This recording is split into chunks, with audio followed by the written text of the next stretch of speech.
Na disputa entre Lula e Flávio Bolsonaro, em segundo turno, o presidente Lula está com 48% contra 43% de Flávio Bolsonaro. 9% votariam em branco, nulo ou em nenhum dos candidatos, 1% não sabem.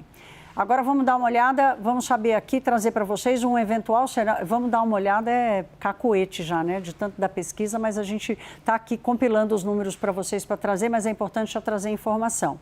Deixa eu trazer para vocês um eventual cenário entre Lula e Ronaldo Caiado. Entre Lula e Ronaldo Caiado, nós temos, qual que é a avaliação? Que eu estou sem os números aqui, peraí. Deixa eu fazer aqui uma... Lula venceria Caiado por 47 a 40. E Zema, Romeu Zema, ex-governador de Minas Gerais, 48% para Lula e 40% para Romeu Zema. Esse é o número, Rafael? Pronto. E entre Lula e Renan Santos, do Missão, o quadro seria... Estou ouvindo aqui uma mágica. Uma mágica vai aparecer aqui nos meus ouvidos e eu vou trazer os números. Você quer já me trazer e a gente já traz os outros números? Vamos, então vamos começar aqui. Vamos começar aqui já, Juliana, com você. 48% para Lula, 43% para Flávio Bolsonaro. É um cenário de estabilidade. Lula tinha 47%, foi para 48%. Flávio Bolsonaro tinha 43%, ficou com 43%. Ainda assim, é uma diferença de 5 pontos percentuais. É isso. Vou perguntar aqui para a campanha, para as campanhas, né? Estão dando uma olhada nesses números, mas vamos lembrar sempre que eles observam essas pesquisas de acordo com as pesquisas internas, os chamados trackings, que são semanais. Para o PT, a avaliação é a seguinte, de que há um cenário de estabilidade, a gente não teve grandes mudanças, né, em relação às pesquisas, e eles sempre estão de olho no cenário dos votos dos independentes. Então, o que o PT está vendo nesse momento é uma melhora do presidente Lula, aos poucos, num cenário estável. E essa estabilidade antes do período inicial da campanha oficial, ela é importante. É claro que tem um ponto que é visto com atenção por essa campanha e que talvez seja comemorado pelo lado do PL, que é, apesar da gente ter uma descendente, né, uma mudança ali, uma diferenciação, um afastamento das duas candidaturas, o presidente Lula com uma vitória, com um crescimento que está sendo construído ao longo dos últimos meses, a gente tem um cenário de várias crises na campanha de Flávio Bolsonaro, mas ainda não sendo, não impactando ainda de forma muito considerável o eleitorado para essa parcela específica, né? Para quem vota em Flávio Bolsonaro ou quem declara esse voto em Flávio Bolsonaro. Então, pelo lado do PT, a gente está conversando com as duas campanhas, mas a resposta que me chegou agora foi essa. Esse é um momento de atenção para entender que tipo de impacto essas crises vão causar e se vão causar na campanha de Flávio Bolsonaro. Isso ainda não está sendo mensurado de uma maneira considerável, então é um ponto de atenção para o oponente, para o presidente Lula. Claro, e só lembrando o seguinte, um dado importante, Pedro, que em abril, antes de sair a história da relação de Flávio Bolsonaro com Daniel Vorcaro, na Datafolha, o Flávio Bolsonaro estava numericamente assim, na vírgula, acima do presidente Lula. E rapidamente essa situação se inverteu, ainda mais próximos, mas houve um descolamento no último levantamento e esse descolamento se confirma agora já fora da margem de erro da pesquisa. Hoje eu conversei mais cedo ali com o Lavareda, estava até aqui no estúdio, a pesquisa não tinha saído ainda, mas ele tem aquele consolidado das pesquisas, ele dizia o seguinte, por que eu perguntei ao Lavareda, por que o Flávio Bolsonaro, mesmo com todo esse desgaste que ele vem enfrentando, um atrás do outro, ele ainda continua em segundo lugar, resiliente, apesar do crescimento do presidente Lula, desse descolamento. A leitura dele é a seguinte, o eleitor que é antipetista, ou seja, que rejeita o presidente Lula, ele ainda não vê os demais candidatos como possíveis vencedores, como competitivos. Então, eles, mesmo desconfortáveis em votar no Flávio Bolsonaro, ainda acham que o filho de Jair Bolsonaro é o único que tem chance de vencer o atual presidente da República. O desgaste com certeza existe, mas ainda não a ponto de uma migração de votos para Renan Santos, para Ronaldo Caiado e para Romeu Zema. Dito isso, no segundo turno, a gente vê que a diferença dos demais candidatos para o presidente da República é mais ou menos a mesma, quase a mesma, do que do Flávio Bolsonaro para o presidente Lula. O Flávio tem uma diferença um pouco menor, quer dizer, 5 pontos de diferença, fora da margem de erro. A diferença dos demais é 7 ou 8 pontos percentuais. Mas ainda assim, todos que vão para o segundo turno são ainda igualmente competitivos.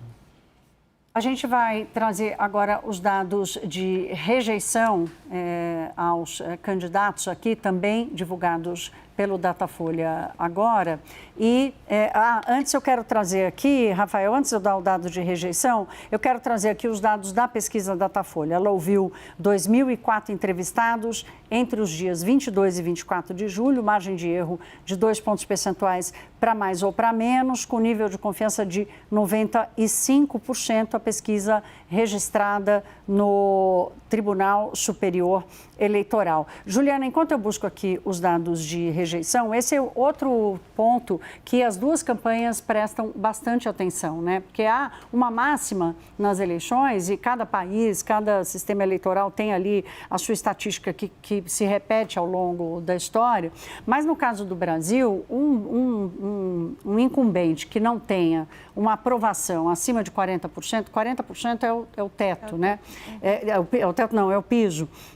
Que não ficar acima disso, dificilmente se reelege. O presidente Lula está mostrando melhoria, ganhando espaço na sua aprovação, mas ainda assim tem uma rejeição muito forte. É isso, uma rejeição forte, pensando nas campanhas, o que as campanhas têm dito, eles acham muito difícil que essa rejeição seja reduzida de uma maneira considerável e surpreendente até o início da campanha oficialmente, né, ali em setembro. Então, trabalham com essa margem de rejeição, claro, tentando trabalhar, no caso do presidente Lula e também no caso de Flávio Bolsonaro, para que isso não se amplie. E essa pesquisa, pelo menos essa versão, né, que foi divulgada hoje, essa amostra da pesquisa, coloca esses dois candidatos nesses lugares muito, vamos colocar assim, quase que sem mudanças significativas, pensando no eleitorado que acena para cada lado. A gente tem o presidente Lula ainda com mais vantagem entre nordestinos, os mais pobres e católicos, e Flávio Bolsonaro seguindo naquele mesmo lugar que a gente vem mostrando sempre aqui com as pesquisas, da classe média, que ganha de 2 a 5 salários mínimos. Aqui há uma disputa grande entre os dois, principalmente porque o presidente Lula tem colocado em campo programas para chamar a atenção da classe média, fazer um aceno para a classe média. A gente estava falando sobre taxa das blusinhas agora há pouco, isso tem muito a ver com isso. Flávio Bolsonaro ainda com essa vantagem em quem está no sul do país e entre os evangélicos. Aqui tem uma parcela que é muito... que está sendo ali alcançada de alguma forma pelo presidente Lula por conta de melhoras na economia e no orçamento doméstico, ainda que isso não seja ali algo que a gente possa tratar como concreto, porque há uma volatilidade em relação à avaliação da economia. Mas pensando nesses públicos específicos, né, nesses nichos do eleitorado, é uma pesquisa que mostra que a gente tem aqui, na verdade, não tem uma mudança significativa. Isso também tem a ver com rejeição. A capacidade ou a incapacidade desses dois candidatos de conseguirem conquistar públicos para além de sua base. Nós estamos vendo aqui, embaixo que está escrito aqui para vocês, o Datafolha, 48% rejeitam Flávio, 46% rejeitam Lula. Aqui é uma estabilidade dos números, Pedro. Agora, Pedro, quero te ouvir também. No cenário de primeiro turno, entre Flávio e o presidente Lula, o presidente Lula continua na frente, com 40% das intenções de voto no primeiro turno contra Flávio, 32%. O Flávio chegou a ter um pouco mais e voltou ali para a casa dos 30 e poucos por cento, que inclusive se repete em outras pesquisas. Qual é a preocupação que você enxerga da campanha com o desempenho de Flávio no primeiro turno? Ainda mais levando em consideração o isolamento do PL e todas as crises que ele está sofrendo. Olha, a preocupação é que haja uma migração de votos depois que o horário eleitoral começar na televisão. Porque aí a campanha começa de fato. Todos os especialistas, os marqueteiros dizem isso. Ano de eleição é ano de Copa. Acaba a Copa, vira a chave para a eleição. A eleição vai para a mesa do bar e passa a ser alvo da atenção do eleitorado. Por enquanto ainda não é. Quando o horário começa na televisão, que são aquelas inserções em agosto, aí então é que a chave vira de vez. Ronaldo Caiado tem vantagem nesse aspecto em relação aos seus adversários do campo da direita, que são Renan Santos e Romeu Zema, porque Renan Santos e Romeu Zema não tem nada, zero no horário eleitoral, nenhuma inserção. Ronaldo Caiado tem algumas inserções, não tantas quanto o presidente Lula e também o Flávio Bolsonaro. Agora, a preocupação que existe na campanha do Flávio, no PL e também entre os aliados do senador é que quais serão as novas revelações? Virão novas revelações pela frente? Qual será o novo desgaste? Porque a impressão que se tem no meio político é que Flávio Bolsonaro sempre tem algo que possa surpreender ali na frente. E esses desgastes vão minando a confiança do eleitorado. Então, no caso ali do presidente Lula, ainda tem alguns que acreditam que, de repente, a eleição pode até ser vencida no primeiro turno, dependendo da migração de votos dos outros candidatos. 40% ainda tem chão até a eleição, o presidente Lula precisaria chegar até os 51%.